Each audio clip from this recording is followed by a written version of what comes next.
পরমাণু বোমা, যার নাম শুনলেই মনের পর্দায় ভেসে ওঠে ধ্বংস আর বীভৎসতার দৃশ্য।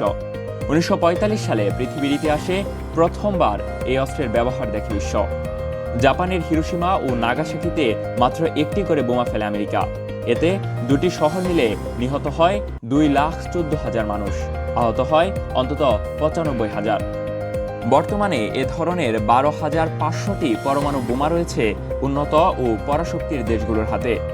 পরমাণুর অস্ত্রের ধ্বংসযজ্ঞ নিয়ে গবেষণা করেন এমন বিজ্ঞানীরা বলেছেন, এতগুলো অস্ত্র দিয়ে পৃথিবীকে অন্তত 12 বার ধ্বংস করে দেওয়া সম্ভব। পিলে চমকানো এমন তথ্যের পরেও পরমাণু বোমা নিয়ে ভয়ানক খেলায় মেতে আছে 9টি পরমাণু শক্তিধর দেশ। নিজেদের নিরাপত্তার জন্য আলোচনা কিংবা অন্য কোনো অস্ত্রের উপর নির্ভর না করে গণবিধ্বংসী পরমাণু বোমার উপরেই বেশি আস্থা রাখছে দেশগুলো, যা পৃথিবীর জন্য ধ্বংস ডেকে আনার ঝুঁকি বাড়াচ্ছে। বৈশ্বিক উত্তেজনার মধ্যেই পারমাণবিক অস্ত্রের উপর নির্ভরশীলতা বেড়েছে। পারমাণবিক অস্ত্রধারী 9 দেশ এরই মধ্যে এই অস্ত্রের উপর নির্ভরশীলতা বাড়িয়েছে উল্লেখযোগ্য হারে। সোমবার Stockholm international piece research institute প্রকাশিত একটি প্রতিবেদনে এ তথ্য জানানো হয়েছে। ওই প্রতিবেদনে বলা হয়েছে, দেশগুলো পারমাণবিক অস্ত্রাগারের আধুনিকীকরণে ব্যয় গত বছর 1/3 বাড়িয়েছে। তাছাড়া গাজা ও ইউক্রেন যুদ্ধকে কেন্দ্র করে আন্তর্জাতিক নিরাপত্তার অবনতি হয়েছে বলেও তাদের প্রতিবেদনে উল্লেখ করা হয়েছে।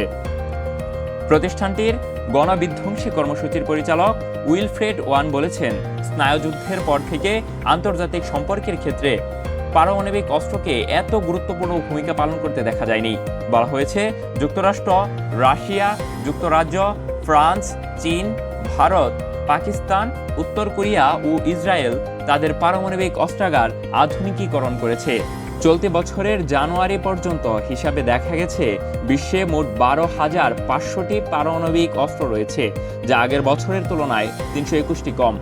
সম্ভাব্য ব্যবহারের জন্য সামরিক বাহিনীর কাছে মজুদ আছে প্রায় 9,585টি। এর মধ্যে 3,904টি মোতায়েন করা হয়েছে ক্ষেপণাস্ত্র ও এয়ারক্রাফট ব্যবস্থায়, যা গত বছরের চেয়ে 60টি বেশি। সবচেয়ে বেশি সংখ্যক পারমাণবিক অস্ত্র মোতায়েন করে রেখেছে রাশিয়া ও যুক্তরাষ্ট্র। তাছাড়া চীনও কিছু অস্ত্র ব্যবহার উপযোগী করে রেখেছে। Akhirul Illin, news desk, trading Bangla news.